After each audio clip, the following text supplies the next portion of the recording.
aşağıda, oğlum. kamera aşağıda, kamera Geçen aşağıda. Adam Şeyi kamerayı gördüm. boyuna koymuş. Tuğkan abiyle sen yayın yapıyorsunuz. Senin o tikin üzerine Tuğkan abi seninle bulaşıyordu ya. Çok güldüm onu yine görüp Hiç öyle ya. bir şey yapmadım amına koyayım. Şey mi, dondurma çubuğu mu? Korna. Evinin amı kordu.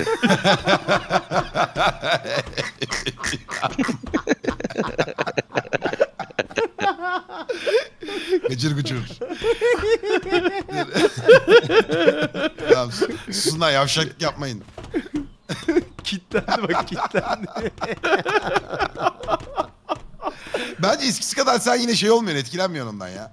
Abi bence Ya şimdi biz onu şey bayağıdır yapmayın ya. dile getirmiyoruz ya. Tamam, tamam, Tayfanın yapma, haberi yapma. yok. Gerçek buradan yapmanız çok zor da yani gerçek hayatta yan yanayken sıkıntı oluyor bilen insanlar. Sıkıntı oluyor. Böyle gözünün önünde dişin arası çektin mi falan böyle Benim fenalık geçiyor. şeyi var böyle.